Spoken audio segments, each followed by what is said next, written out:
Acting Captain's Log Supplemental. Janeway has showed us this awesome piece of Starfleet tech called a holodeck. After going through some less desirable programs, I found a training simulation that might prove to be a fun challenge, and also show this Protostar crew that I've got what it takes to be their leader.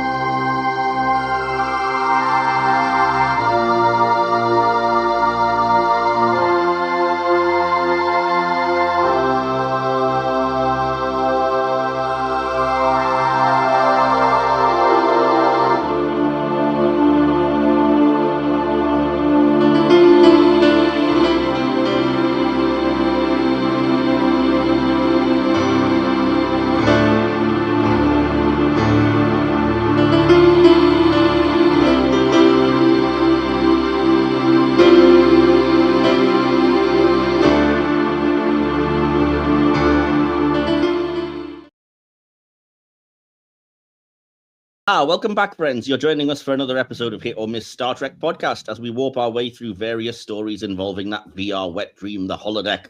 I am your host and fearless leader, Captain Michael Wilson. I've assembled a fine crew for this one. For the first time this series, I'm actually joined by both of my first officers.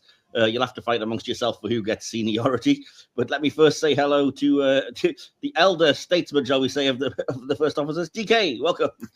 Hello. Well, I'll be the writer, first officer. I'll just go back to my cabin and get up to hijinks. Play the trombone. Fair enough. Well, I was thinking of different hijinks, but okay. Yeah, it was a euphemism, of course. But no, that's so this is your second episode this season. We talked about Bride of Chaotica with Mary just the other week. So you are all raring to go now. You warmed up again? I am, yeah. It's been interesting so far. Cool. And of course, I'm joined by my newest first officer, Justin Avery Smith. Welcome back, Justin. Hi, thank you. Good to be here as the other first officer. And since DK's off Rikering in his quarters, I guess that leaves me as I don't know what Data's the second officer, isn't he? Okay, yeah, which sounds about right. Right. I'll just go on and on until someone tells me to shut up.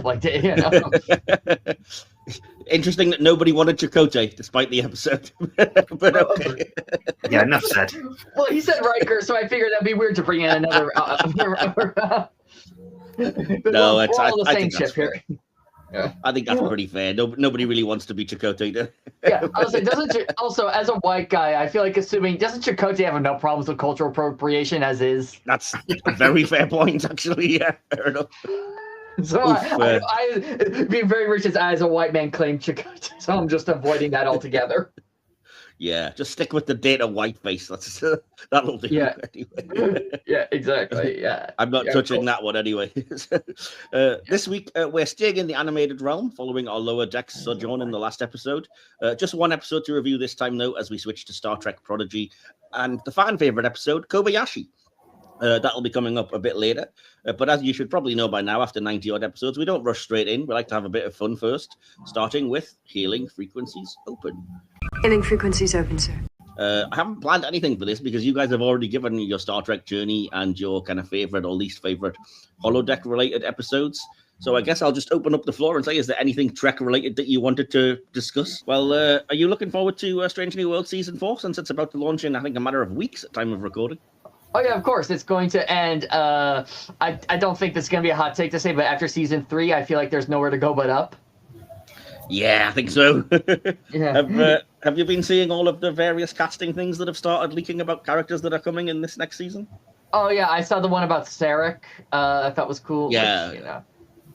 Yeah, James Frain returning as Sarek, and apparently they've cast somebody to play David Marcus, which I'm a little wary of, because I'm not sure that fits into canon. Sorry to be annoying, but all right, we'll see how we get on with that, I guess. Hey, they could do a Men in Black thing. They could do maybe, who knows, maybe he meets them and then it's just suddenly like they use.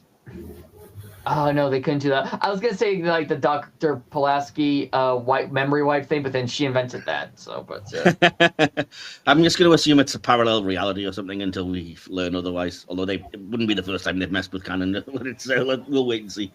But cool. So, DK, over to you. Your thoughts on, have you been watching any Star Trek lately? Have you caught up? Did you manage to watch the last Strange New Worlds episode? Nope, still can't get hold of it. I keep trying every single day and no luck. Oh, well, I mean, I would offer to just live stream it, just, putting my phone camera in front of the TV, but not for that episode. Yeah, that's I don't want it interrupted with the sound of you hanging yourself. Retching in the background. Terrible plot. But no, fair enough. So, what are you feeling about Series 4? You looking forward to it? You optimistic that it's going to improve? Cautiously, as Justin said, the only way is up at this point. And what do you make of the various casting things? Since you probably just heard us talking, if you hadn't already heard. I was like, David Marcus, really? Yeah, it's an odd one, isn't it? Yeah, that is not who I was expecting you to name. Yeah. So, I mean, the Sarek thing is pretty iffy anyway, since they're not supposed to have spoken him and Spock for like years, which is why he wasn't in Strange New Worlds until now. But I'm like, all right, whatever. Yeah, maybe he doesn't interact or whatever, I guess. I'm trying to stifle my internal groaning. I guess we'll see. Your internal groaning will be coming out as soon as we hit the Everybody Turns into a Puppet episode, I'm sure. It's already kind of screeching at that impending thing. No, okay, I don't care. You can fillet me all you want for this. I'm looking forward to it. I don't care. You can throw whatever words or whatever you could. I don't care. I'm hyped. That's fine. I'm very skeptical, but I'm really hoping it's more of a kind of Subspace Rhapsody and less of a 4.5 Vulcans. So we'll wait. See, that's what I'm thinking. I'm thinking it's going to be Subspace. I am hoping that's my idea. Is that and. That's what I'm very interested to hear the behind the scenes about, considering that Anson Mount seems so perplexed about the idea. Yeah, you remember you saying that, you'd heard it before he did, basically, that they were going to be doing this. So, yeah, I was the second person to ask him the question, and he was like, where is this coming from? And you can hear, the audience ripple with laughter at his, audible confusion and that sort of thing. And anything, it was also just kind of fun to just watch him be, perplexed and confused. That was just very funny in general. Oh, bless. So, and I've got to ask DK, it's probably a pointless question, but have you started Starfleet Academy yet then in that case? Not yet, because I kind of don't want to start another until I finish the yeah, that makes sense. The other one. So it's really frustrating because I do want to watch it, but I want to finish Strange New Worlds first.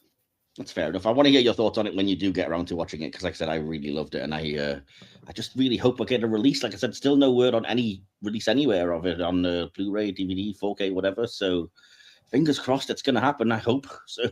Oh, God, they're not going to pull this crap, are they? I mean, I hope not, but it's already cancelled, so it makes you wonder, really? Are they going to just be like, well, I don't know, who knows? It's Paramount. I wouldn't put anything past them, especially at the minute. So God knows. Yeah. So, yeah. Like I said, there's been no announcement of anything, but it would be very unusual because it would be the first time there's been nothing. I mean, even Prodigy got a full release, despite the mess that they made of that and everything.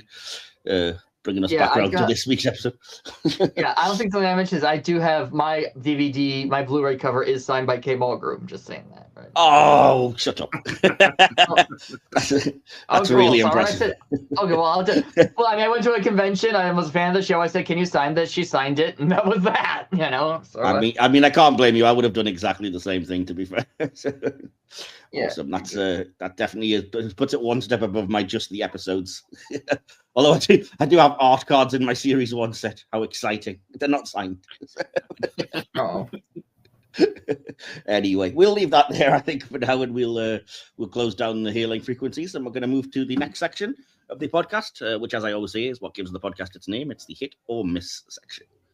What about my performance? I'm not a drama critic.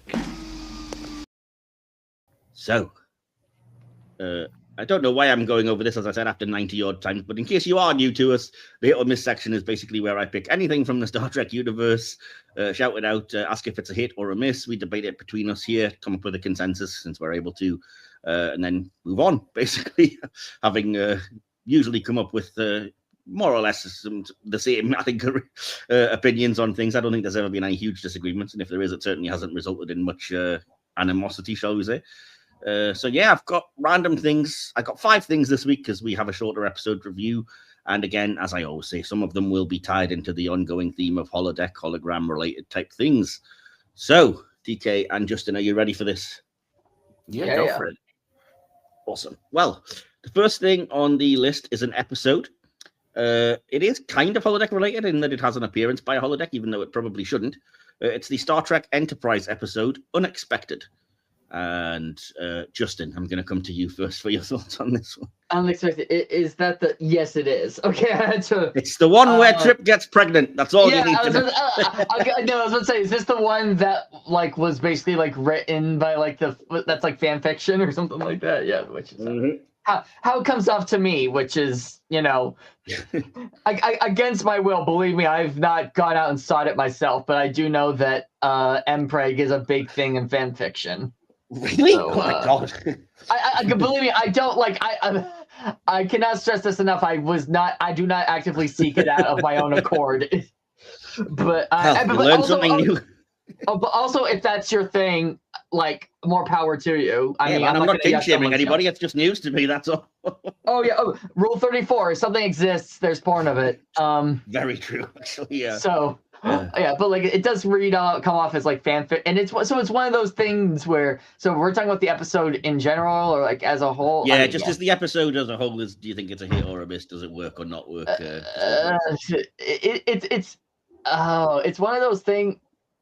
It's one of those things. You know, like when something is like it is almost like it is classic, like so bad it's good Trek. You know what I mean?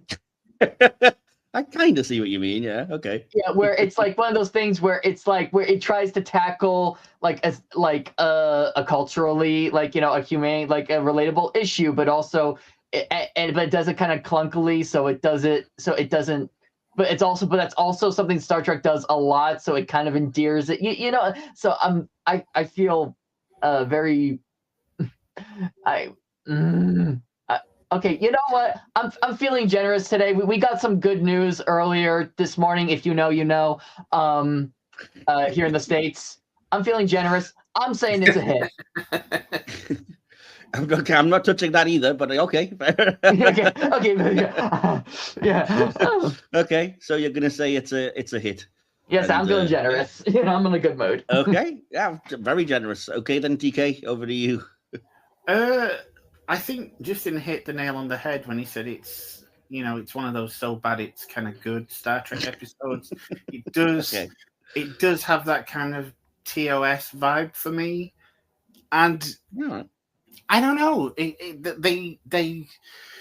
They pulled off a plot line that, you know, the last time I experienced something like this, it was Red Dwarf, and it did it quite well. And so, yeah, it's a hit for me. I like it. I always enjoy it. It's not one of those that I avoid. So, yeah, it's a hit.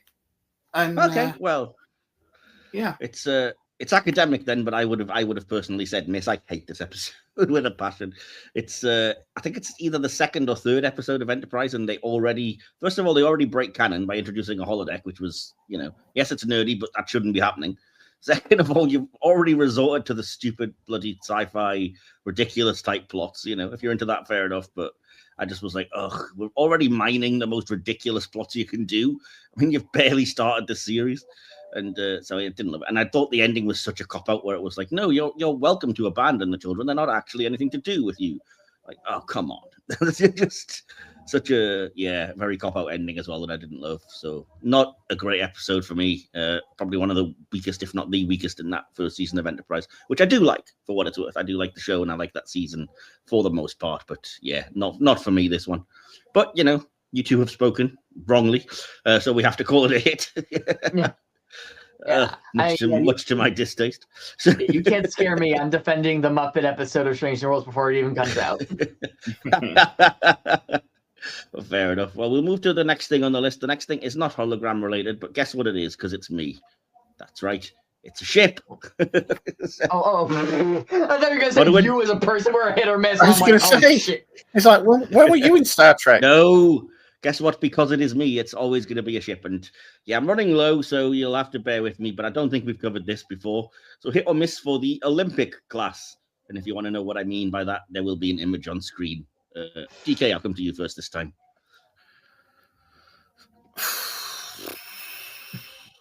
I've never really kind of liked this design. It serves a purpose, and I liked it, back on the covers of the old Star Trek encyclopedias and stuff like that, and it being an old style design. It's not, to me, it's not very aesthetically pleasing. But it does serve a purpose, and I like it for the purpose it serves.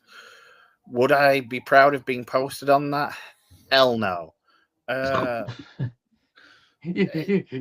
It's very middle of the road for me. I can't really jump off. I'm going to be Keir Starmer. I can't really go one way or the other here. And just then you're out. Yeah, you're gonna have to. Yeah, mate. Get Andy Burnham on as a guest. Yeah. I know what Andy Burnham's thoughts are on the show, but no, I won't be doing that. Yeah, we'll have what is it, like a county of 200 people decide whether or not you get replaced in that. Yeah. I wonder if Count Binface is available. Anyway, so hit or miss then, DK. I'm going to have to ask you to come down on one side or the other. It just creeps over into hit, and it's for nostalgia purposes.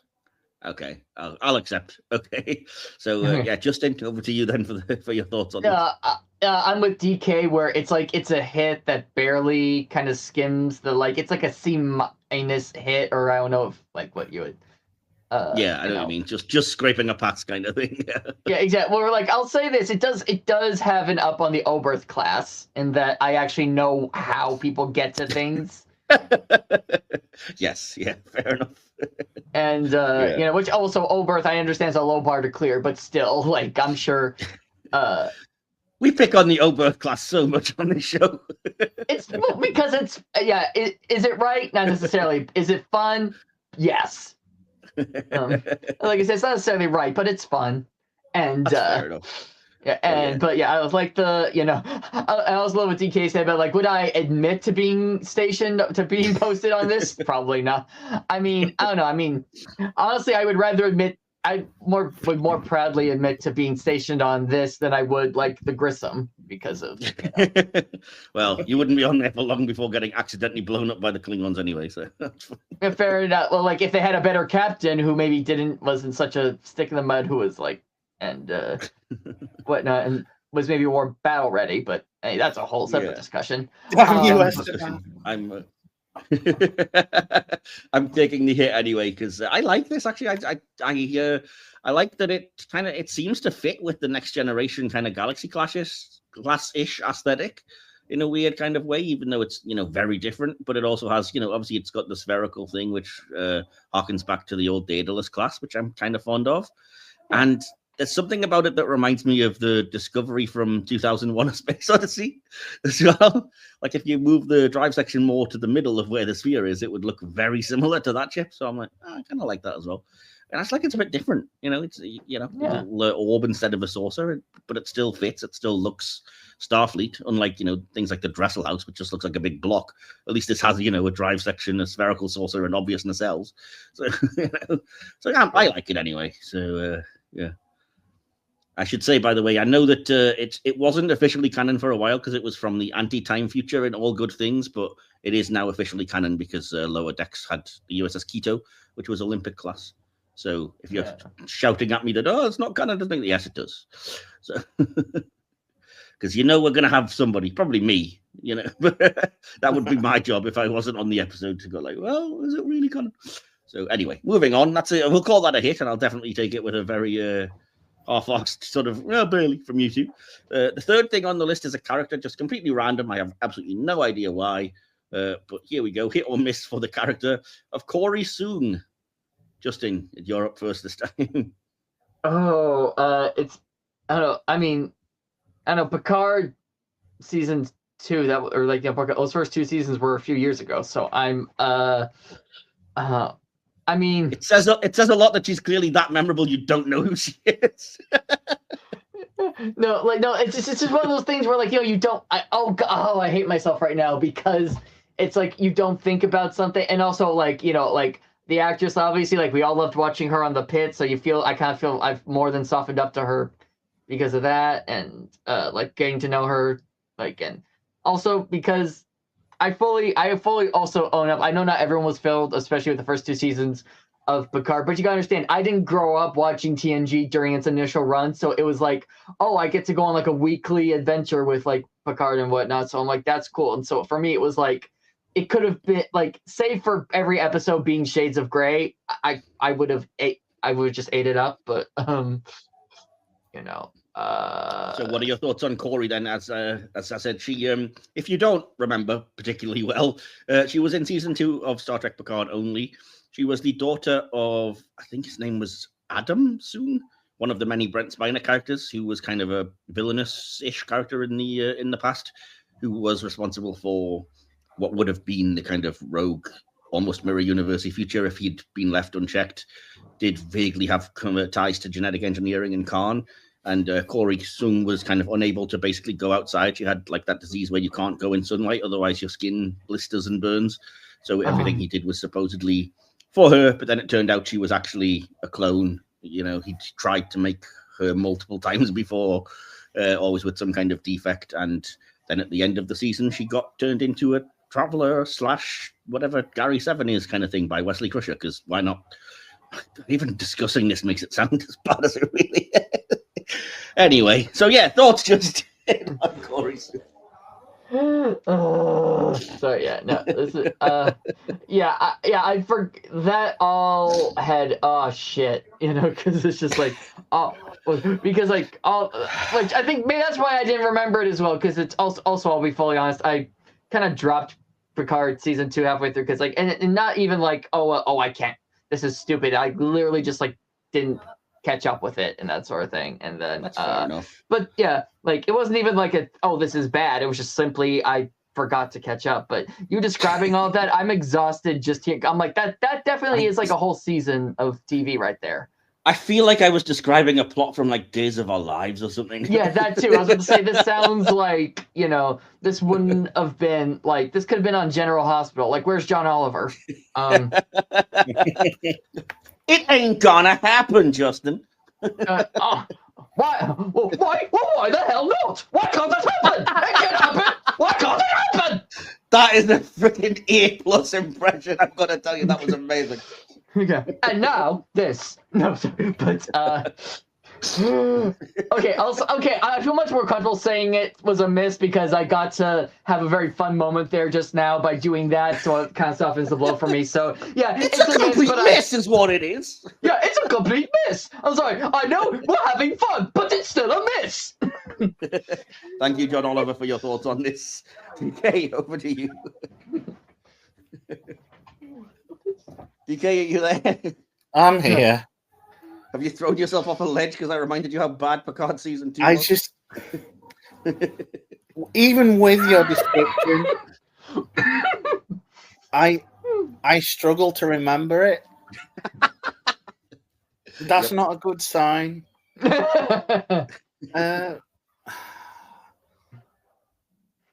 Again, I'm. It's a sitting on the fence kind of thing. I mean, I didn't want to kick the TV in while I was watching the series in general. Is that a recommendation these days? I don't know with Star Trek. But it doesn't have any impact on my life whatsoever. I'm going to have to go a tentative miss for this one because it's such a watch and then immediately forget. Yeah. That even after your description, and I was just like, oh yeah, I remember that. And then once your description finished, she went back into the void of my memory loss. So it's going to have to be a miss. I'm sorry. Yeah, I'm gonna make that. Actress, no, I was just I was just going to say that, actually. I'm going to make it unanimous and say it's no fault of Issa Briones, who I think is a fantastic actress, as we've seen on The Pit, if you watch it, as Justin said. But I think she was also great as Darj and Soji in the first season, or even Sutra, the other android. Like, she's great as all of those characters in season 1, but then in season 2, she's just lumbered with this ridiculous soap opera kind of plot. The character doesn't really seem to fit. And then, like I said, it just gets utterly ridiculous that it turns out, oh, you're a clone, and now you're going to be, running off with Wesley Crusher for intergalactic adventures because we have to write you out somehow. And it's just, it all got ridiculous. And the character... She was just completely unnecessary. And it just, at the time, it did feel like she was under contract. They had to make some use of her. Yeah. And that's as far as it went plot-wise. Yeah, they needed a character for her, and they couldn't use, the androids from the future because they're time traveling. And I kind of, I reluctantly admit, fair enough, it makes sense why Data would create androids that looked specifically like this person. Because, okay, now we know that it was somebody that existed, but even still, it's just very stupid, I think. And and again, I get that it's the motivation for Adam Zoom to be like, we need to genetically engineer people perfectly so that they don't suffer like my daughter, but it's still just kind of stupid. Like so many things in Picard season 2. Yes, I'm going to leave that there because I don't want to keep ranting about how bad that plot is. Although usually any chance I get, that's so dumb. Never mind. So the fourth thing on the list is holodeck related. And it is an episode. It's kind of the second part of an ongoing story, more or less. We did cover the first part as a full review, but we're not going to get a chance to do this as a full thing this season. So I'm going to ask you guys instead, hit or miss for the episode Ship in a Bottle from Next Generation. This is the episode basically that deals with the Professor Moriarty hologram that gained sentience in elementary Dear Data, who gets together with holographic Stephanie Beacham and has to, basically find a place and get to exist in life after he's discovered, I think, by Barclay in this episode. So DK, over to you. Thoughts on this, hit or miss?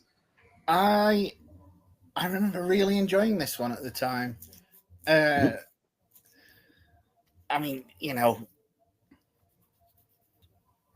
I forget the guy's name playing Moriarty. Daniel Davis. Yep. Yeah, he's good. I mean, Stephanie Beacham is always Stephanie Beacham.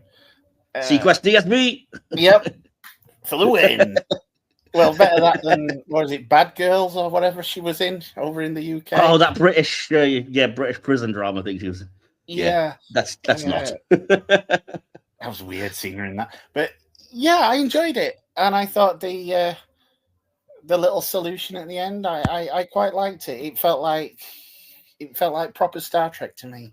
And yes, I remember enjoying this episode immensely. So yeah, definite hit for me. Awesome. Okay, then Justin, I'm going to come to you then for your thoughts on this one, if you can recall. Definitely. Like same thing as DK. Like I swear I'm not just copying DK, but I do remember having fun with this episode, and I've never really gone back to it and been like, oh well, that didn't hold up or something like that. And also, would it be fair to say this might be the no pun did, like the genesis of the recurring joke within the Trek fandom of people like people unprompted just randomly going computer and program in the hope that something happen, in the hope that something will happen. Yeah. I do remember it became a kind of Matrix-style existential crisis for me and my friend Stephen. We used to watch episodes together. We used to be just like, how can you be sure that anything isn't just a holodeck illusion? You're just secretly trapped in a holodeck somewhere. So yeah, that became an ongoing like, whoa, deal. But, before there was red, blue, or pill. Before red, blue, or blue pill, there was computer and program. Yeah, exactly. Oh dear.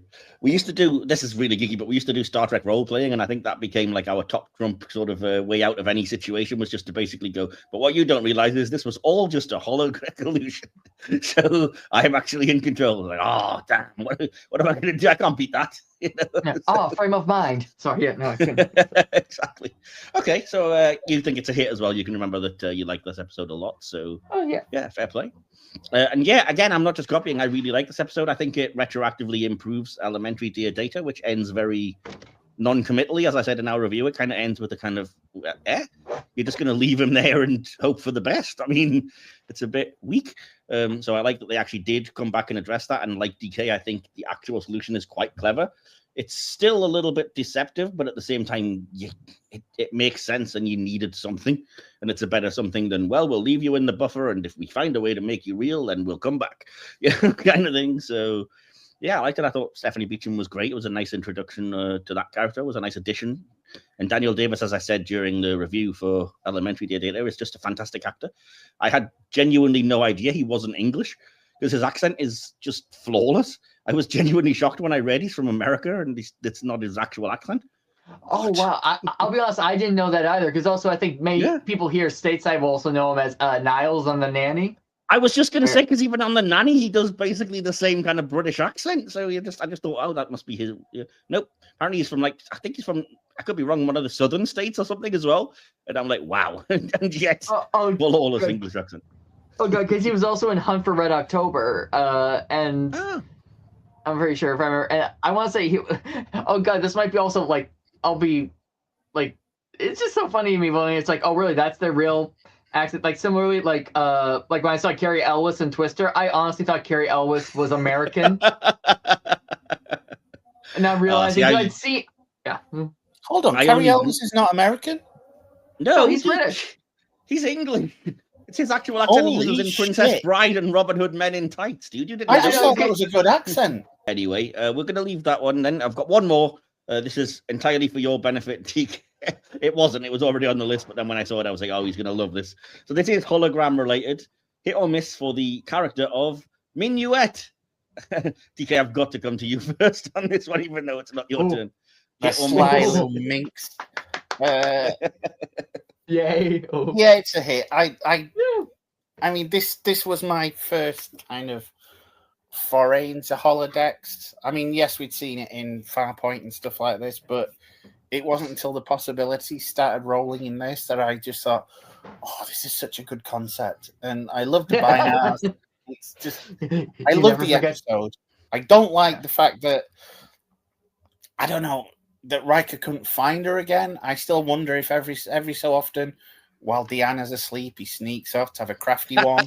And, he's in the holodeck trying to find Minuet. I do like the fact that, it was raising the questions of, was she sentient or all that kind of thing. I like that. So, yeah, hit for me. Yeah. That entire episode. I've got to ask, though, DK, why is it that you don't like Dixieland? You can't dance to it, dude. Greatest line intro. Also, in retrospect, that title is problematic. Title? What do you mean? Oh, Dixieland. Yeah. Yeah. Sorry. Well, I mean, I thought you meant the title of the episode. I was like, it's just binary. What does it mean? No. I'm sorry. I meant the title of the song. I'm sorry. I should have. Yeah. Yeah. Does it translate as a swear word or something? What the heck? Yeah. No, I probably consider myself a very forward-thinking, progressive person. But even I am like, okay, there's nothing problematic about numbers. I'm not. But it's all ones and zeros, and I think I saw it too. We know there's no such thing as two, Bender. Yeah. Over to you, Justin. It's a hit. It's Minuet. I didn't realize that, I guess, you never forget your first, as I say. I mean, Minuet wasn't my first, but the way DK was describing it is, I can see she is, what is Minuet if not like the Jessica Rabbit of the holodeck? That's a good description, actually. Yeah. Yeah, okay. So, I'm going to be boring. I'm going to say hit for more or less the exact same reasons. I thought that it was an interesting concept. They made it more interesting than it could have been. It wasn't, I don't think it would have been that interesting if it was just like, oh, it's just it's a computer girlfriend kind of thing. But like you, I kind of like the intriguing idea that there was something special about it to the point that you couldn't just recreate her. It was something that Binars had done, and it was like something more advanced. And was there a hint of sentience there? And I really loved the episode Future Imperfect, where Riker cracks that he's in some kind of fake reality because Minuet exists as his ex-wife, because in his mind she's real, even though he knows she's not. And I was kind of like, that was such a brilliant callback to like three seasons prior, and a whole like completely thing that you'd have to have really been a fan, I think, to have known exactly what that was all about. But it was a nice okay, cool. We're still doing something with that plot. So yeah, hit for me as well. And I'll move that picture out of the way, and we'll close the hit or miss section there, I think. So no real disagreements, but a few hits, a few misses. We'll dive properly into the episode now then. As I said, we are going to be reviewing another holodeck episode, that being Star Trek Prodigy's Kobayashi. Spark analysis. Let's see, that's of course the episode in which Dal takes the Kobayashi Maru test on the holodeck, amongst other things that are happening in the Prodigy episode at this point. So, I'm going to start, as I always do, by heading over to Poetry Corner. Because we've, as you know, for the last few seasons, we've been doing little poetry. I do a limerick and a haiku inspired by the Delta Flyers, don't sue me, to try and sum up the episode. And I invite everyone else that's on the episode to do the same. So, Justin, have you prepared anything creative for us for this episode? Or? You know, given that I knew I was doing this, you'd think I would have. It's fine. Don't worry about it. It's not a problem. As long as you've got your thoughts on the episode ready, we'll come to you for those. So, what about you, DK? Have you done anything? Yeah. Sorry. You done anything this week, DK? Because you did have something for Chaotica. So, I don't have anything for this. I didn't have time. I was too busy trying to get the internet working, I'm afraid. That's fair, actually. To be honest, yeah, you only just got the internet back up, so I'll forgive you for that one. Okay, well, I'll start with mine then. So, I'll begin with my limerick for the episode. And then I'll come back to the haiku after we've done the behind-the-scenes section and stuff, and hopefully I'll remember. So my limerick for Kobayashi, to sum it up, is as follows. Dal wants to prove he's the best, activates a familiar test. With the help of some crew, both old and new, he'll learn not to be such a pest. So I think that sums it up quite nicely, hopefully. As I said, there's other things in the episode, but I didn't have time to go into the B plot and C plot. So...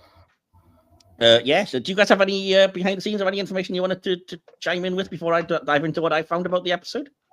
I have nothing, I'm afraid. Okay. Yeah. Fair enough. Yeah, I'm same thing. I'm Whitney Houston. I have nothing. That's fair enough. Well, if you want to chime in and sort of comment on it, or anything you wanted to add or what have you, feel free, guys. The episode was, of course, dedicated to René, Auberjonois, James Doohan, and Leonard Nimoy, whose voices, clips of their voices appear in the episode. The episode first aired about 6 months before the passing of Nichelle Nichols. That's why she was not included in the dedication. As I said, several archived audio clips of various quality were used from multiple Star Trek episodes and movies for a number of the guest characters, including clips of, and I'm going to go through them just for any other people who are as geeky as me. So Spock in the order of the original series, the Immunity Syndrome, Balance of Terror, the Enterprise Incident, the Ultimate Computer, Journey to Babel, the Doomsday Machine, the Changeling, Obsession, the Enemy Within, Star Trek II, The Wrath of Khan, The Next Generation's Unification Part 2, and Star Trek 2009. Uhura in the order of Star Trek II, The Wrath of Khan, the original series, The Gamesters of Triskelion, The Enterprise Incident, The Mark of Gideon, Space Seed, and The Trouble with Tribbles. Odo in the order of DS9, Shadowplay, Heart of Stone, The Way of the Warrior, Call to Arms, Into Armor, Edom, Silent Negus, What You Leave Behind, and Things Past. Scotty in the order of Next Generation's Relics and the original series' Doomsday Machine. Yeah, so there you go. Now you know. Aren't we feeling a bit more informed now? The writer of this episode, Aaron Waltke, tweeted that the Dixon Hill series was originally supposed to be part of the Holo program montage, but had to be cut for time. Dal is seen playing the Katarian game, which was introduced in Next Generation's The Game.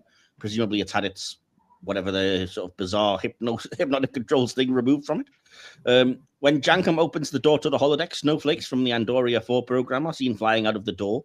This implies that holographic projectors are installed even in the corridor outside the holodeck. Or, you know, they just didn't think about it. Hologram Janeway's overview of holodeck programs includes Janeway Lambda 1 from Voyager's Cathexis, etc. Sherlock Holmes in London, England from Next Gen's Elementary Dear Data et al. The Ancient West set in Deadwood, South Dakota in 1895 from Next Gen's A Fistful of Datas. And the Paxel Resort from Voyager's Macrocosm et al. The holographic simulation of the Kobayashi Maru scenario is set, of course, on the Enterprise-D, whose name and registry can be seen on the hull of the ship debris after Dal accidentally destroyed it. This is the second appearance of the Galaxy-class bridge in an animation, following Lower Decks' The Spy Humongous. When the computer presents Dal with a list of personnel he can choose to assist him, Starfleet insignia and comm badges from throughout history are shown, some of which really shouldn't be there and represent an error. And again, I'm going to go through them, so get ready, because we do love a list. So these include Starfleet comm badges from the 2270s to 2350s from Star Trek II, The Wrath of Khan onwards. Starfleet comm badges / insignia from the 2350s to 2370s from Next Gen's Encounter at Farpoint on. Starfleet comm badges / insignia from the late 2360s to early 2380s. DS9's emissary, etc. Com badges from the years 2370 and 2404 of alternate timelines from Next Gen's Parallels and Voyager's Endgame, which again shouldn't really be there. The com badge used by the Bajoran militia. The insignia used by Starfleet in the 29th century from Voyager's Future's End and Relativity, again, shouldn't be there. Command and Medical Division insignia used on the Enterprise in the 2250s to early 2270s. And yeah, that's it. So did you guys notice any of the very anachronistic or incorrect reality insignia that shouldn't have been on there? No. Yeah, no, unfortunately, you outrank, I think, both of us in terms of, neurodivergence. I think you're still S tier. Oh, my word. I'm just going to leave that there. I'm not going to say anything more about that. If anybody out there appreciates the listing and the kind of issue I have with incorrect things, please do shout out and let me know I'm not alone. I'll carry on. Nyota, Uhura, Odo, Beverly Crusher, Spock, and Montgomery Scott all appear as holographic recreations to assist Dal in his test. He gives each of them nicknames during the scenario: Earpiece, Jellyman, Big Red, Pointy Ears, and Mustache. Could have been worse, I suppose. Both Lieutenant Uhura and Commander Spock appear as they did during Star Trek the original series, each wearing 2250s to early 2270s Starfleet uniforms, while Captain Scott appears wearing the same late 2270s to 2350s Starfleet uniform he wore in Star Trek 60 Undiscovered Country and Generations. Crusher appears as she did while serving aboard the Enterprise-D around the later seasons of Next Generation. This is the second time that Scott and Crusher appear on screen together, the first being Next Generation's Relics. Likewise, this was the second time Odo and Uhura appear together, with the first being DS9's Trials and Tribulations. I can hear the groan. I'm almost done. Relax. During Dal's attempts to beat the Kobayashi Maru, he yells, "Fire everything," which is what Nero said in Star Trek 2009 as Spock pilots the jellyfish on a collision course into the Narada. At one point, Scotty clutches the tactical console. This is really geeky, and it can be seen clearly that he has all four fingers on his right hand. The actor James Doohan was missing the middle finger on his right hand, but mostly tried to conceal it. This is, again, technically kind of an error. Dal quotes the Klingon proverb, "Revenge is a dish best served cold," which Khan said in Star Trek II, The Wrath of Khan. In Voyager's Caretaker, it was established that it would take about 75 years for Voyager to travel 70,000 light years at maximum warp. In this episode, the protostar travels 4,000 light years in what seems to be a short time, at most a few minutes. If Voyager had access to the same type of proto-drive, that 70,000 light-year journey could potentially have taken less than an hour. Even if such a proto-drive had to be replenished after each 4,000 light-year jump, it could still have only taken a few weeks, maybe months, years at the very most. Yeah, I don't love that. I don't love that we've already invented technology that kind of makes the whole Voyager thing completely redundant. Like with super speeds now, it's sort of like, all right. You could have at least waited a bit more than just like a couple of years after Voyager got home. It does feel a little bit like they were just very unlucky. But anyway, what's you guys' thoughts on the super proto drive speed thing? I don't mind it. I don't think it's as egregious as the jump in the Kelvin universe into darkness. So well, yeah. And I can beaming across planets and things is a bit shocking. Yeah, and I can kind of, I don't know, as a constant consumer of the worst look in the universe, I can see him coming up with that kind of technology just a couple of years after it takes Voyager that long to get home. I can just imagine him sat around a table in a bar somewhere. Well, isn't that just typical? Yeah. You got to give respect to Chakotay, who got back after what could have been 70 years and then immediately set back off for the Delta Quadrant again. I mean, he's just all right.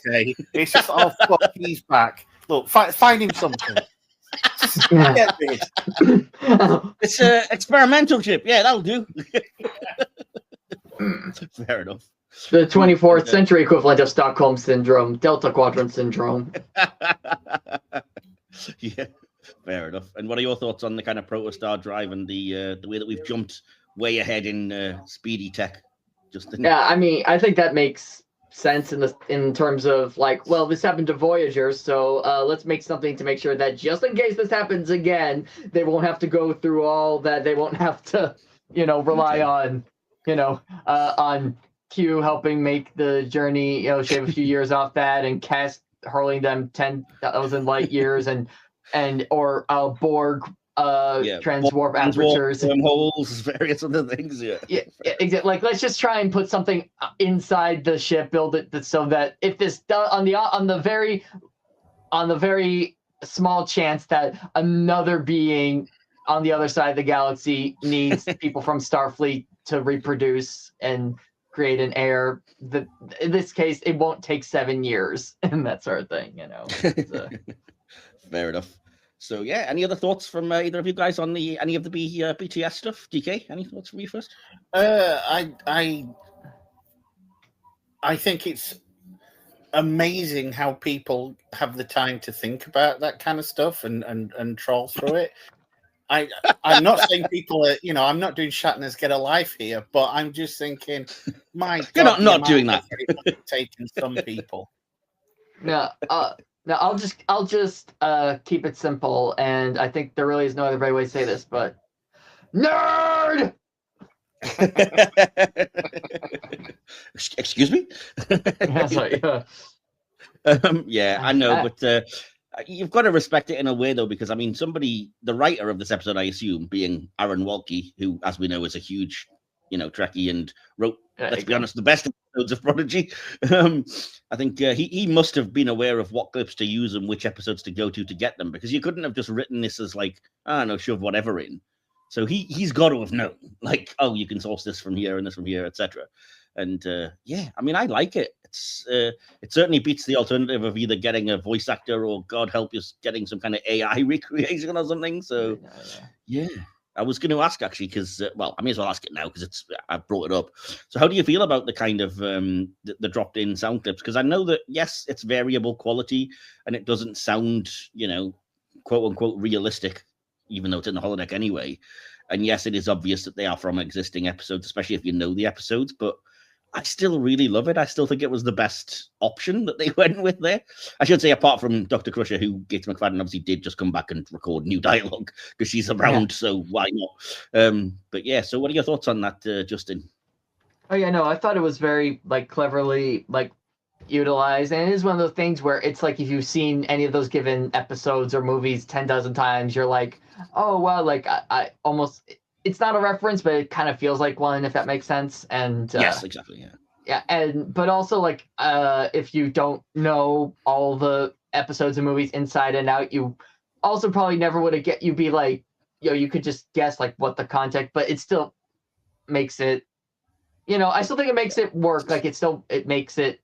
Oh, it's written to make sense. I don't think it doesn't make sense. Absolutely. It's that's what I mean. It's written in such a way that they have to have known which clips were being used because they make it make sense in the writing, but it's more just the clips themselves that, like I said, you can kind of tell there's a dividing quality and a little bit of a jarring sort of, ooh, I don't think this is quite, recorded for this kind of thing. Yeah.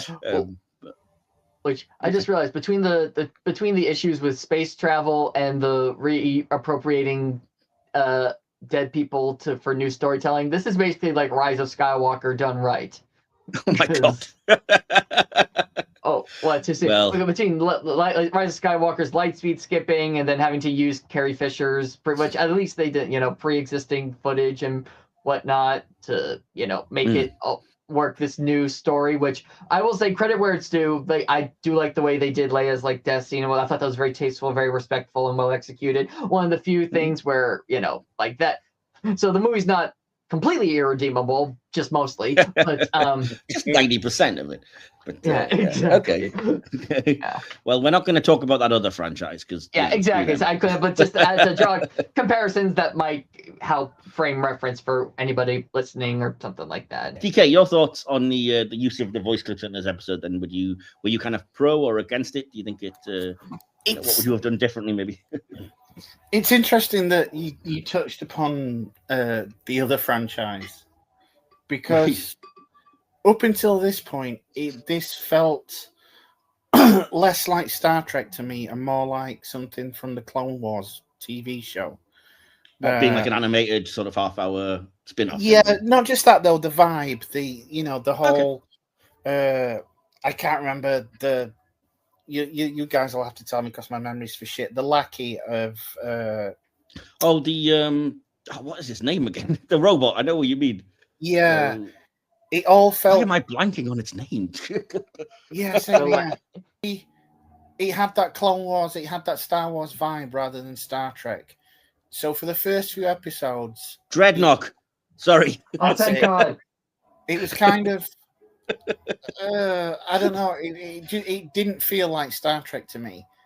This one, as I was watching it, as they were broadcast, it kind of felt like maybe a cheap way of making it Star Trek, and I wasn't fully on board with this episode. It just felt a little cheap, a little tacky at the time. It's grown on me since, but when I first watched it, it just felt a bit like people were going, no, it's Star Trek, and to prove it's Star Trek, here's a bunch of old Star Trek characters. I think how they did it technically was good, but I'm just speaking from a personal point of view. It just seemed a very kind of cheap way of instilling it into the Star Trek universe for me. So, out of curiosity, do you feel the same way about, I'm thinking of Aaron Waltke's third episode, or whatever it is, one of his future ones, All the World's a Stage, which does basically the same thing, but it's like with characters, uniforms, ships, etc. No, weirdly enough, no. I kind of like that because that felt... It felt more natural to me. It felt more of a Star Trek plot than this one did. Holodeck sometimes, it has varying episodes of verisimilitude. You can do good stories with it, but sometimes it can seem a little forced. And at the time, I'm not saying, looking at it with hindsight now, it feels that way. But at the time, to me, it just felt a little forced.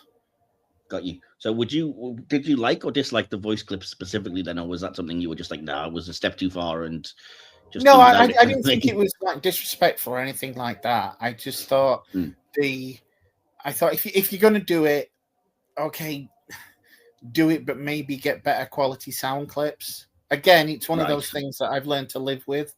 But it just felt a little like a cheap shot at the time. You brought it up at one point, the member berries thing. It felt a little like that. Just saying, this is Star Trek. Honestly, this is Star Trek. Remember this person. Remember this person. It just seemed a little overload at the time for me. And sorry this question's just come to me, so apologies. It feels like I'm interrogating you or anything.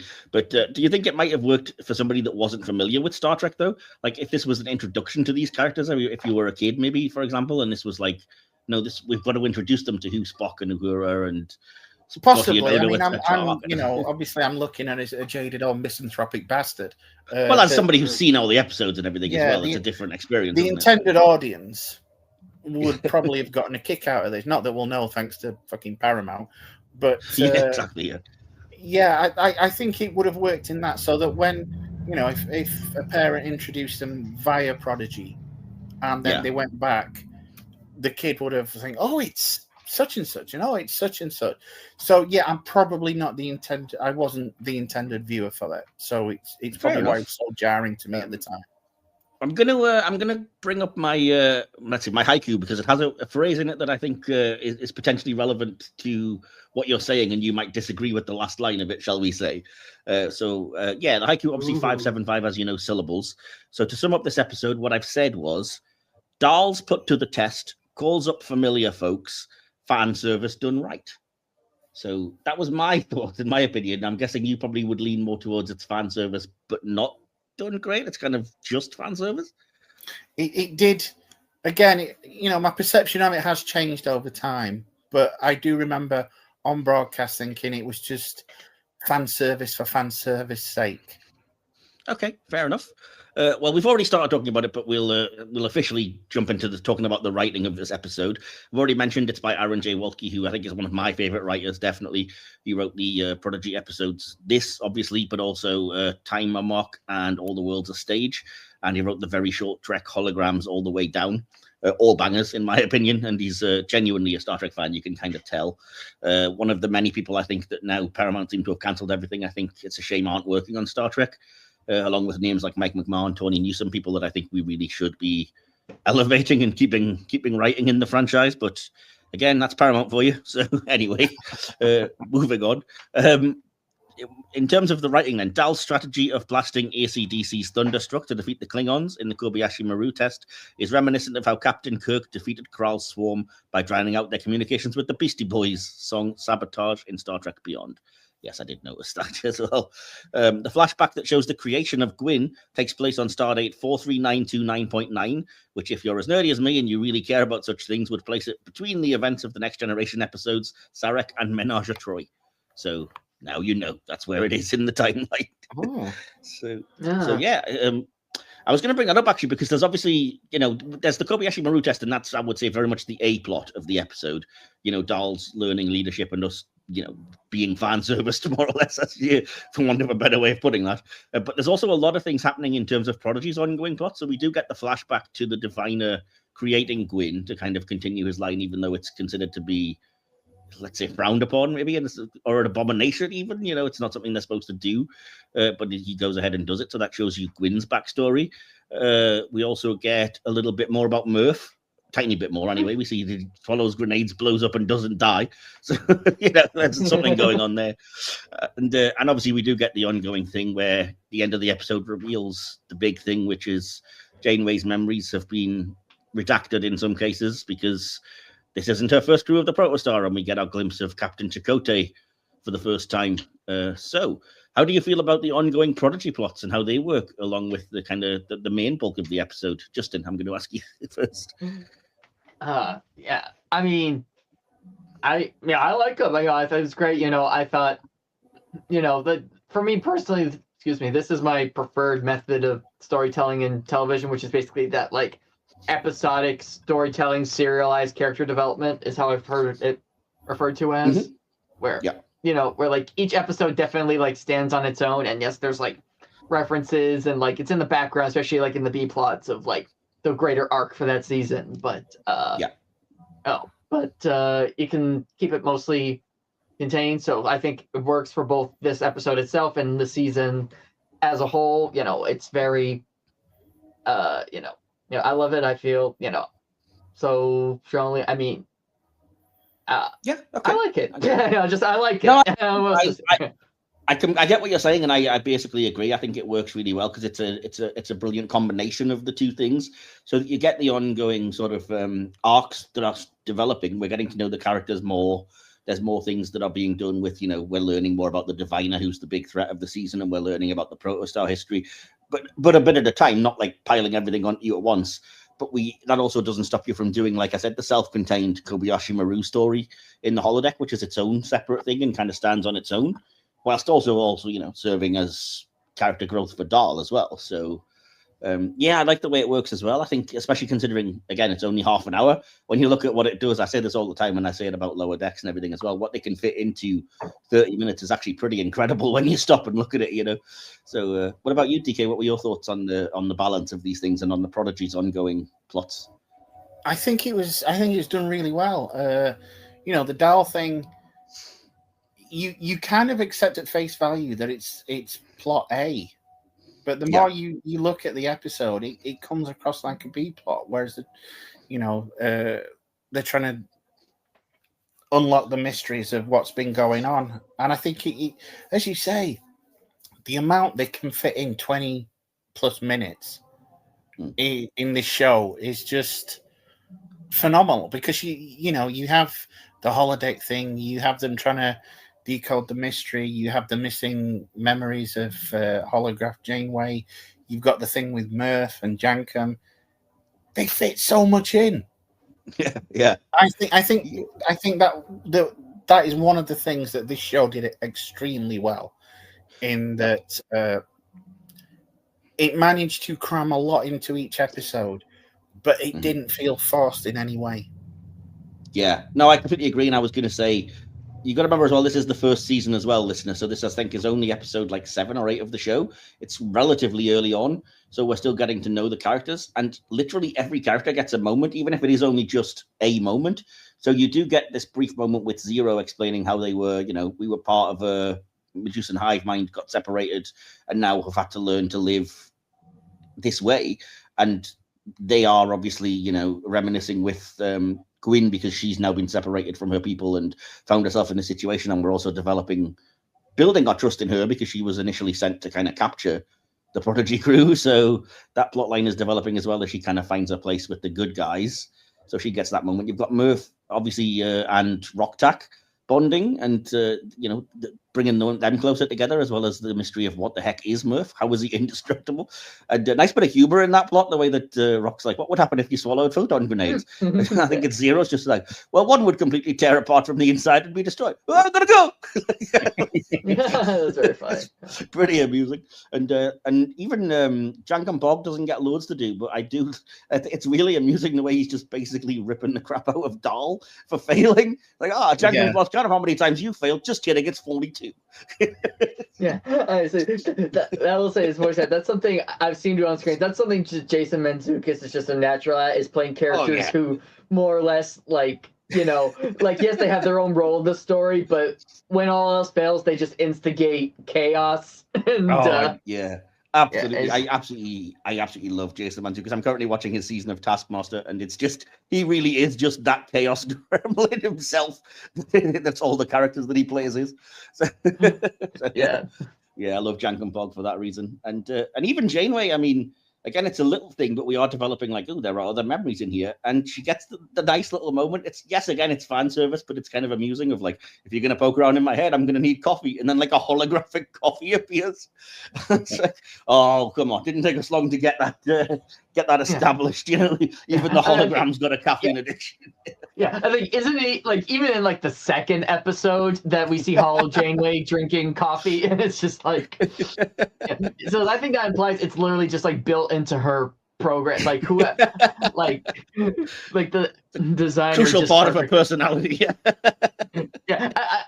I'm trying to think about. I can't think of another off the top of my head, at least another holodeck or holographic character, whether they exist inside or outside a holodeck, that comes with like accessories. Off the top of my head, no, not really, no. So I think that's very telling and interesting. It's like, Nice. But no, I mean, that's literally, I've went through everything about the writing. I think we've covered that in depth enough. But do you guys have any other thoughts on the writing before I move us to the acting, or voice acting in this case? No, I think we've pretty much covered it. Awesome. Well, I've got... Sorry, Justin, you were saying? No, I was just going to say, like, I can't remember how I'm going to put this in, but small plug is that I did write it is very fun to write for those characters. I did write a spec script for the third season. Amazing. Which I don't know which I kind of based it off in part on TNG's Disaster, because that's another episode, I think. I love that episode. Yeah, because I think just like this episode as well, it's one of those ones where, where that episode is very much about Troy. I'd say she's mostly the main focus of that episode, but everyone gets something to do, and actually that's more of an ensemble thing. Everybody's got their part to play, and even though it's a bottle show because it's all on the Enterprise, everybody kind of develops a little bit in that episode. I love it. It's one of the first next gens that I saw and was like, "Ooh, I love this show. These characters are incredible. Show me more." So awesome. You'll have to show us that someday, because I will get around to. I bought the kids' books that they did of Prodigy when they came out, and I still haven't read those yet either. Yeah, the sort of spin-off books, but I will. Yeah, I was lucky enough to send it to, like, I don't want to give away, because also I don't think this is giving anything away, because literally nothing's happened since this. But I was lucky enough. Aaron Waltke was like, "Oh, send it over," and then he was like, "Oh, I have like a toddler and I have work," and so that's like, what the hell, man? But at least it's good to know he's keeping busy regardless of Star Trek. Yeah, the same thing happened to me. I had basically booked an interview with him for the podcast, and then his wife gave birth, and that kind of fell through the wayside, and he got very busy, so I wasn't able to do it. Maybe I'll try again sometime, but yeah. But we'll follow up in, like, I don't know, what, a year, 10. After World War III, who knows? God, don't even go there. So anyway, moving to we'll move to the voice acting in this episode, because I have a tiny bit, which you guys probably already know, but what the heck. So Gates McFadden does appear as a holographic recreation of Beverly Crusher, after last portraying the actual Crusher on screen in Star Trek Nemesis in 2002. McFadden would return as the actual Crusher, as you know, in Season 3 of Star Trek Picard in 2023, as well as in Season 2 of Star Trek Prodigy in 2024. And Robert Beltran reprises his role of Chakotay, who's revealed to be the original captain of the Protostar in a holographic recording depicting a past event on board and marking Chakotay Chakotay's first appearance since the Voyager series finale Endgame in 2001. And we've talked about everything else. I think in terms of the voice acting, it was really nice to hear Gates McFadden at least come back and record new dialogue. I liked the voice clips, but we can't really judge them for this episode since they're all from different episodes. But in terms of the Prodigy crew themselves, I have to say my personal highlight was, I already mentioned it earlier, the scene between Ella, Purnell, and Angus with Zero and Gwyn discussing the kind of both being outsiders kind of thing. I thought that was the best acted scene in the episode, even though everybody's good. I mean, they always are. I love the Prodigy cast, as I said, and I think they're all doing a great job acting as these characters. So over to you, DK. I'm going to ask you first. Do you have any highlights from the voice acting or anything you think didn't work, maybe even? It's always nice hearing Kate. Of course, yeah.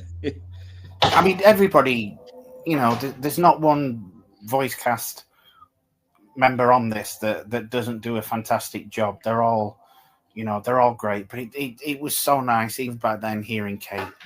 And true. My appreciation for her grows each time I watch anything with Janeway in. Yeah, same. Actually, yeah, she's fast becoming my, definitely second favorite captain behind Picard, and I think I'd very proudly say that, even though, not captain so much admiral now, but you get the point. Yeah. So, yeah. Anytime I'm rewatching Voyager or Prodigy or just even, seeing Kate Mulgrew at conventions and things because she's lovely, which doesn't hurt as well. So, yeah. And Justin, over to you. Any thoughts on the voice acting in the episode? No, I agree. It's the same thing. Kate, always a pleasure to listen to, and also said that nice moment in the. I think it's interesting how the A story is more comedic, because I think you also need to give a shout out to Brett Gray and Jason Mantzoukas for their dynamic, especially especially I think Brett's ability to both very sincerely and comically at the same time show Dal's determination and frustration, which is which also it speaks, I think, also to Aaron's writing, how it is in equal parts, you're emotionally invested, but also you're laughing a lot. Yes, so exactly. Yeah. Which is not always, normally it's hard one or the other. So it's not, you don't always see that. So I appreciate that. Definitely. It's a fantastic balancing act, and I think everything works well in it. As I said, even the things, it seems weird to mention it, but even the little moments I think are acted brilliantly well. So even like I said, the way that Riley Alazraki portrays Rock kind of genuinely being, you feel that she does have this care and affection for Murf and is genuinely terrified when she hears oh, you'd blow up and die, or oh my god. And then you gotta go, sorry, bye. Something's happened with Murf, you guys. Something incredible happened. Just that kind of optimism and everything is still and they're all great. I mean, the characters are all really brilliantly portrayed, like I said. So yeah. We'll move on then to the direction, the VFX, production, design, animation, because I don't have a lot and it kind of fits into all of these. I'll mention, first of all, the episode is directed by Alan Wan, W-A-N. Not someone I'm familiar with, but I think a great job was done here. I really do like the Prodigy animation, even though I didn't think I was going to when I first saw the character sketches for this. I thought it looked very, average Nickelodeon show kind of thing. And yet, when you actually see it, I think all of the Prodigy characters very much have their own distinct identities. But when it comes to recreating the kind of Star Trek characters, it's very sort of faithful. It doesn't turn them into caricatures, if you know what I mean. So when you got the holodeck, and I've got to say, the sheer fangasm moment of the Enterprise-D bridge and seeing the Enterprise-D again, long before, Picard, spoiler alert, brought it back properly in live action, was a pretty thrilling moment to revisit that sort of childhood location for me. And just seeing all the familiar characters, uniforms and stuff, well animated for me. I thought it was a good job. And what else? Let's see. Yeah, as I say, I like the fluid animation style and everything. I like things like zooming in on the shocked characters and the crash zooms and uses of things like that, just typical techniques. And on a more pure geeky level, I have to say this is the first time we've actually clearly seen the USS Kobayashi Maru from the Prime universe. We do see it, the Kelvin universe version in Star Trek 09, but we've never seen the Prime universe version until now, and it looks very similar and pretty cool, and I like the look of it. But you probably would have to pretty much, zoom in. You could blink and miss it. So I think that's very much a me thing. Because, me and my ships, I was like, oh, a ship on a screen. Quick, pause, zoom. I was like, do we see it? I'll be honest, even I was like, I've seen the episode multiple times. You definitely do, believe me. If there's anybody I believe in this situation, it's you. I will. If you want proof of my credentials, I'm also equally annoyed that Dr. Crusher says there's a Klingon battle cruiser incoming and a bird of prey close. Oh, that's not the right ship, love. Anyway. Glitch in the Matrix, glitch in the holodeck, something like that. You know? Fair point, actually. It is somewhere all program. You might go in. Actually, Yeah. Oh, please! That's the last. Someone got fired for that blunder. Yeah. That's the last thing any Starfleet ship needs to come with. Is basically some sort of actually generator. You know? that should be going off. They didn't use me as the computer template because it would just be like computer fire photon torpedoes. Actually, they're now quantum torpedoes, Captain. Shut up. Yeah. Okay. It's bad enough with someone like Data or Spock. There's already usually that one character who does have to correct everybody, regardless of. Anyway, I'll move on again. So yeah, thoughts on anything visual and direction, VFX, production, animation. What are your thoughts, DK, on that? Anything at all that you think you want to shout out? Like you, when I first saw the sketches, I was just like, yeah, I am not going to like this. But it works. It really does work. And I just think every single episode of this show is just beautiful to look at. Even down to the this is one of the few shows that I always watch the titles because it gives me Voyager vibes. You do get that sense of exploration with the opening titles on this. I love it. Yeah, I have to see as well. We've probably mentioned it before, but the Protostar itself is such a gorgeous looking ship, even though it only exists in animation. It just looks really cool. So, yeah, cool. What about you then, Justin? Any thoughts on the visual aspects of the episode? Yeah, I mean, I love, I personally would I didn't have any reservations. I'm probably the same. I'll be honest, I don't even really remember seeing the early sketches. I just remember hearing that there was a new Star Trek show on Nickelodeon and Paramount Plus, and it's more for kids. I was like, oh, cool. I just turned it on and started watching it. And yeah, fair enough. Yeah, but that's so that's me. I mean, always appreciated the but I like that. I like how they make the Enterprise-D bridge look photorealistic, and yet none of the character, at least I want to say it's very hard to tell because A, the animation style, and B, but also none of the characters look out of place, even which is always one of the beauties of animation. I agree. I think that's one of the things I love about Prodigy is that the ship interiors and the ships themselves don't look like cartoony, if you know what I mean. They look like they could be, like you said, photoreal. They probably wouldn't take much to translate into live action, because they're almost there. They're very well animated. And yeah, I agree with you. And I think seeing the Enterprise-D bridge, and it wasn't like a caricature of itself. It wasn't adjusted for animation. It really was that, as it was. I love that, as I said already. So what about you, DK? Did you like seeing the Enterprise-D and the bridge again? It was nice, yeah. Cool. Any last thoughts then from either of you guys on the visuals of the app? No, I will say I did like the animated representations of the old characters. Yes, definitely. Yeah, they weren't photoreal, but the way they were animated really worked, as you said, and it just it was definitely you could see what they were getting at with it. So yeah, cool. It would have been nice. Weirdly enough, it would have been nice to eventually see, like they did with Lower Decks, see maybe one or two of the crew in live action. Yes, yeah. We did see.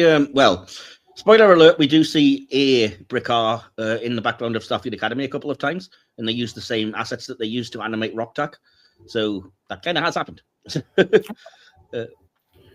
Yeah, it's not really a spoiler. There's a background character, but like I said, it just shows that they can do it because they moved it from animation to live action. So really cool.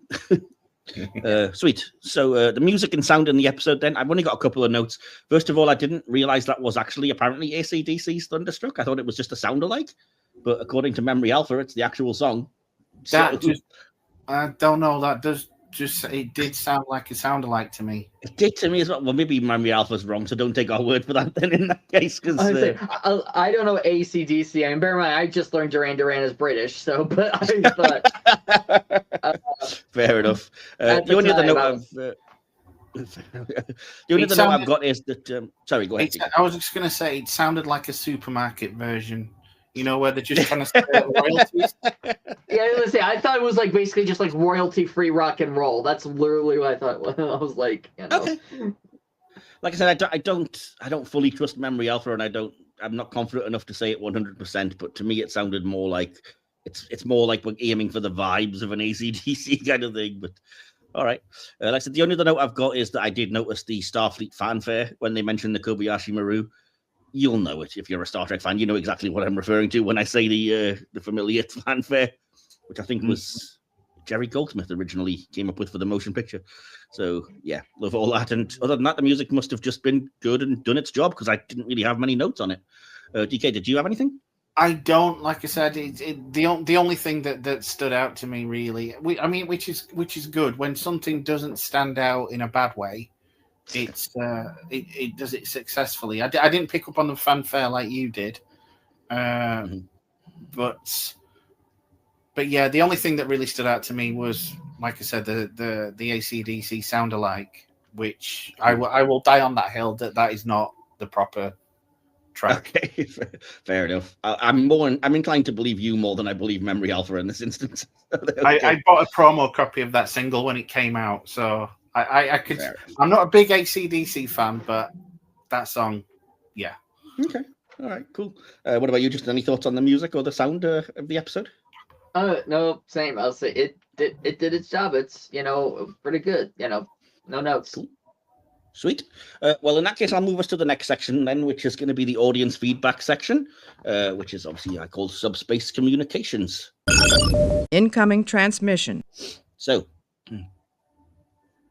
despite actually not getting much for the last few weeks for this, I actually had quite a bit of responses to this episode. I don't know if it's just because Prodigy is more popular than you realize or what.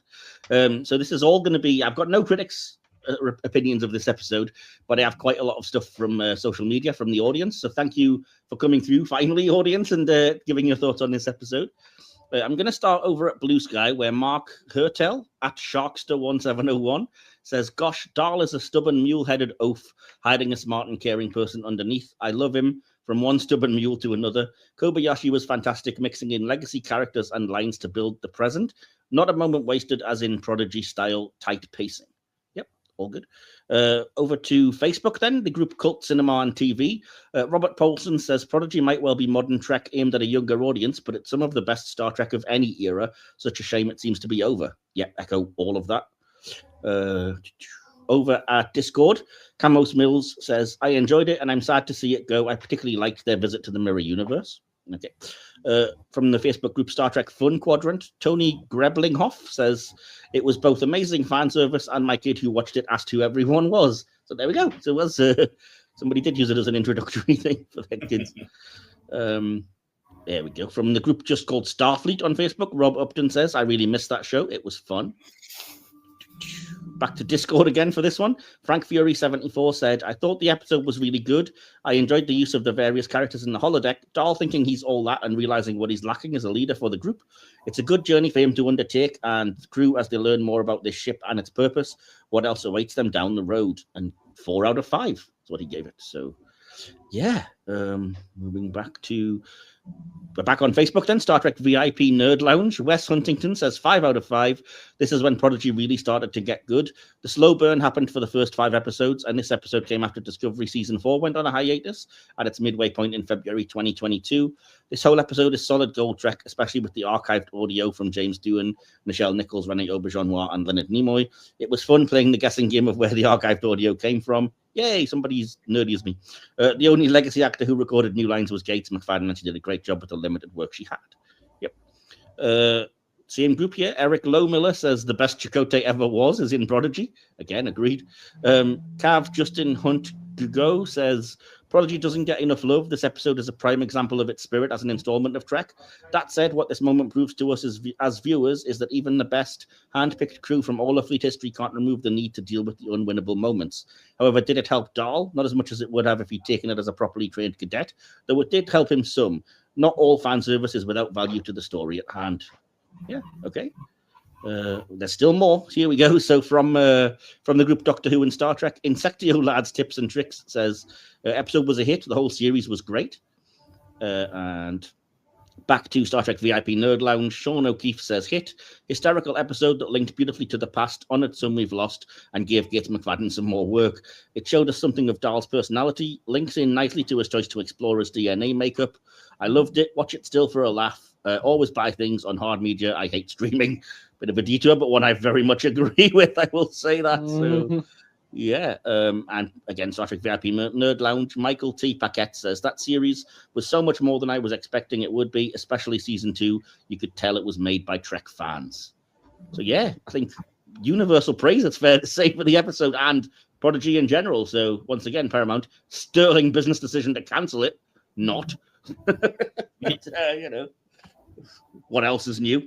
So, any surprises there, guys? Anything that shocked you from the audience feedback? No, it just seems to generally be liked, and I think that's a good thing, and you know, just shows Paramount as the assholes that they currently are. It really does embarrass them when literally, I mean, Trek fans can't agree on anything, especially when it comes to new Trek, and to have, for a Kurtzman era Trek, to have literally universal praise. It's like, why did you cancel this show, Paramount? I mean, come on. Really, it wasn't just a question of cancelled. They really did treat this like they wanted it nuked from existence. Yeah. Stupid choice, but you know, what else is new from Paramount, like I said. Anyway, any thoughts, Justin, or just happy to hear everyone's praise? Yeah, no, I agree. You know, Paramount is our evil idiots. You know. Yeah, anyway, we'll leave that there.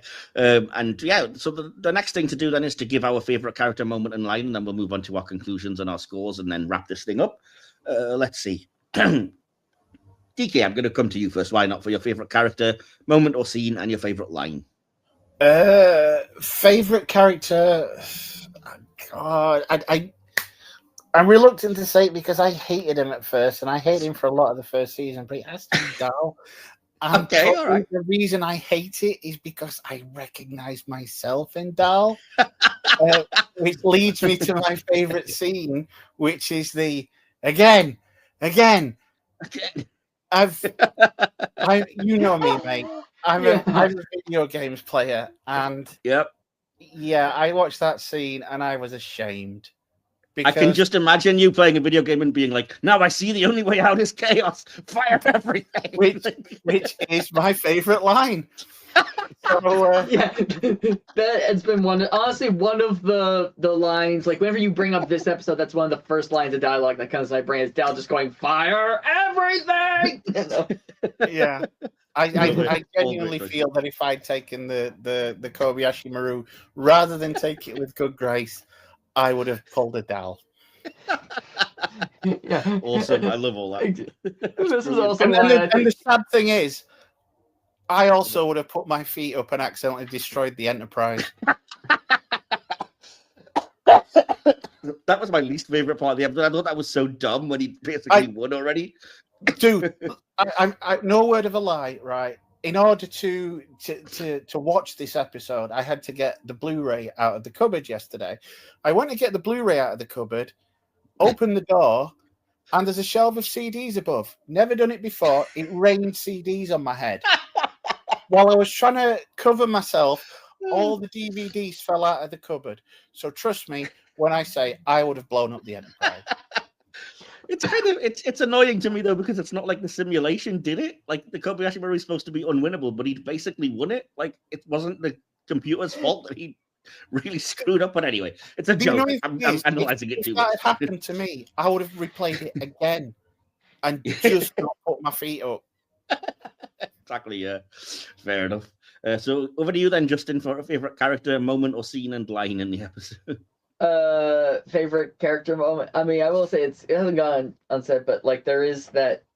I guess for one better term, heart to heart. It's very weird because it's a hologram and also it's archival footage. But between Spock and Dahl, after he's when he boards the Klingon bird of prey or warship or whatever they want to call it. I think you've picked the same line as me, so I've got it verbatim. If you want to just wait, because I'm going to read it out because I have it actually written down. Oh yeah, no. I mean, I'll still be honest that again, for me, it's actually a tie between Fire Everything and Zero's. One would explode into a million, or whatever the word is. or like, there's a lot of, take your pick. I feel like every character has at least one line of dialogue where I'm like, oh, I like that, oh, I like that, or same thing. Or just Jane comes going, mutiny, mutiny, mutiny. So, favorite scene and a favorite character in the episode? Then? Favorite scene and favorite character? Okay, yeah. I mean, I guess favorite scene. I guess, can you just say, like, pretty much when he's, what is it, like 99 runs through the Kobayashi Maru, however many, yep. whatever his final tally is. Same as DK, basically, the way he's just like, again, reset. Yeah. As someone who did their first Soulsborne game earlier this year with Elden Ring, I can relate, where it's like, I know what to do next time. No, I don't. I feel your pain, dude. Yeah, thank you. So you got, I can tell you probably play a lot of Soulsborne, don't you, DK, right? Glutton for punishment, yeah. But and it also as blood pressure. Yeah, and as I was doing, I was like, oh, this is why I don't play these games, because I like to have fun and not go like, no, this time, next time. But I like to play games I can win, and that's also why, small side tangent, but I think the Kobayashi Maru, I understand it's a test of character, not strategy, but I think they should all take that test instead. Replace it with the one that the bridge training one that you see Deanna do, where she has to order Jordy basically to die. Yeah. Yeah. Well, because I think that one is much more likely to happen in the line of duty than basically like, oh, no matter what strategy you think of, you're gonna get destroyed or something like that. Yeah. Like, I think if you have to Kobayashi Maru is kind of unrealistic in how it always makes sure you'd be the James Kirk of this whole thing. Then you'd be the one reprogramming it, going, well, it wasn't fair anyway, so I'm gonna. Oh no! You see, I wouldn't be clever enough to think of that. I'd be like, well, the parameters of the test say I'm dumb, so I'm gonna just go take another test somewhere else until I find a place that tells me I'm smart. But I mean, but in that affirming, validating way, not in that like egocentric type of way. You know what I mean? I get you. Yeah, fair enough. Yeah, exactly. Yeah, so who was your choice of favorite character? Sorry for the episode. Favorite character. I mean, I guess since it is, it all rests on his shoulders, and you get Dal, I have to give it to Dal because he drives in the episode. It doesn't really work unless he does everything he does, so I have to give it to Dal. Awesome. Well, I'll give you my stuff then. My favorite character, I've said Gwyn is close. Jankum for sheer trolling value, and I'm tempted to slyly say Spock since he's there, and that's my favorite character in all of Trek anyway. But this is Dal's episode, and Brett Gray nails it, so I'll also go with Dal. My favorite moment was, again, just for nerd. The reveal of the Enterprise-D bridge and the introduction of the familiar characters and lines. And my line is, as you said, it's from the Klingon ship between Dal and Spock, where Dal says, but I'm not perfect. I've never captained a ship. I never had a crew. What do I know? That the needs of the many outweigh the needs of the few. So a good captain puts the needs of the crew first before himself. Maybe I should be using these ears more than my mouth. It is the only logical conclusion. In your own way, you're as stubborn as another captain of the Enterprise I once knew. And yes, I know that line's actually from Unification, but it's still used here and it still works. So shush. Wasn't going to say anything. We'll finish up then with our conclusions and our scores out of 5 stars, as we always do. Let's see. DK, would you like to go first? Yeah. I mean, I've said quite a lot earlier. When I first saw this, it didn't exactly set my world on fire. I thought it was kind of a step back with regards to plot lines. It felt forced. It felt overly fan servicey.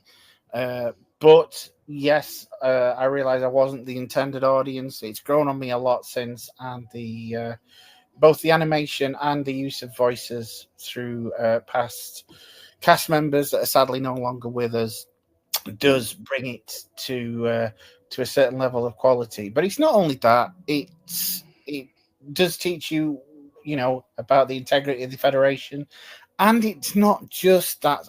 Everybody remembers it as this holodeck episode, but it's not just that. There's also the other plots going on, and I think that was what was terrific about Prodigy. Is it perfect in my eyes? No, it's far from it, but it's still a really good, really solid story. So I'm going to give it 3.5. Oh wow, that's lower than I thought, but okay. Ouch. Sweet. Right, Justin, over to you then for your conclusion and score. Okay, the only inch I'll give DK in this case is, yeah, sure, it doesn't I will say it doesn't maybe set the world on fire. It's not like a groundbreaking or revolutionary episode, but that said, it still is tightly written. It's full of heart and references and equal and strong writing and performances, and still is like, sure, it doesn't like greatly move the needle of Star Trek or television storytelling, but when it sets out to do it with flying colors. So all that said, I am a 4.5. Okay, all right. So I said a truly excellent episode. It can't be overstated what this manages to achieve in just 24 minutes. We progress the season-long story of the Protostar fugitives, Gwyn's history and the Diviner, and even end by introducing a huge new revelation. And that arguably isn't even the A story. That centers on Dahl, our acting captain at this point, trying to find his place in life. And though he doesn't know it yet, his place within the Federation. It's well known among us Trekkies that Aaron Waltke is a huge fan who understands and loves the franchise, and that's apparent throughout this episode. The holodeck Kobayashi Maru sequence is absolutely fan service, but it serves a genuine purpose. It delivers a powerful hit of nostalgia for longtime fans while introducing newer and younger viewers to these legendary characters and concepts. And that's Prodigy in a nutshell. I wish I could ask how they chose the archive sound bites and somehow wrote dialogue that fit them so perfectly. And despite the variable quality, I absolutely commend them for using existing material rather than AI voice recreations or some other potentially lesser alternative. I personally can't really fault the episode. Like a lot of modern TV, it feels like one piece of a larger puzzle rather than a completely self-contained story, but I can happily live with that, especially given the short runtime and an A-plot that more than stands on its own while developing Dahl's character. It made my Trekkie heart soar, kept me completely invested in the show, and stands to me as absolutely A-tier Star Trek. And I give it 5 out of 5. I give it a perfect score personally. Can I revise my score and put it up to 4? To be honest, because talking about it, you guys. Okay, I will have to adjust the what I'd already worked out then. But okay, so 4 plus 4 plus 5 divided by the 3 of us here. That doesn't really change the score hugely, but it puts it up by 0.1. So, so there we go. So yeah, that's 2 4s and a 5 means we're putting those together. No, I was 4.5. Sorry. Were you? Yeah, he was 4.5. Oh, I didn't get what game. I misheard in that case. So. Dude, work it out again. Oh my God! Yeah. I was like, yeah. Okay, well, I was surprised because I'm like, wow, you scored it higher than I did, and I like loved the show and everything, and but weirdly enough, then adding those together, dividing by the 3 of us here, gives a perfectly rounded up final score of Justin's exact score, 4.5 out of 5. So. That will be the final I bid exact retail price if we're going by prices right rules. You were the closest without going over. Yay. Awesome. Okay, where's my $500? I'm ready to play Plinko. Like I said, I love the episode. I think it was perfect for me, but I can understand you guys' criticisms, and I think 4.5 out of 5 is very, very fair. So, and so as Dahl realizes the value of the no-win scenario, it just remains for me to thank you if you've listened this long. And as I always do, I will plead to you, please do watch these episodes, enjoy them, and share them around. We need you to start getting other Trekkies involved and, watching the episodes along with us maybe and chiming in what your thoughts are on the episodes. Do you agree with us? Do you disagree? Feel free to disagree as long as you're being respectful about it, as the things that we haven't mentioned that you wanted to bring up. And like I said, do like, subscribe, do all that good stuff to try and spread the word and signal boost us throughout the quadrant. So yeah, and you can find the link tree in the episode description, which will link to all of our social medias for the podcast and for myself as well. And obviously, I've got to thank my two, first officers here for joining me. First of all, thank you, DK, for joining me for this one again. No problem. It's been fun. Awesome, and I've really enjoyed talking about it with all you guys and everything else that we talked about. It's been fun. And did you have anywhere people can find you online? Just my socials, which you now have, Mike. So if you want to come and find me, me off, please do.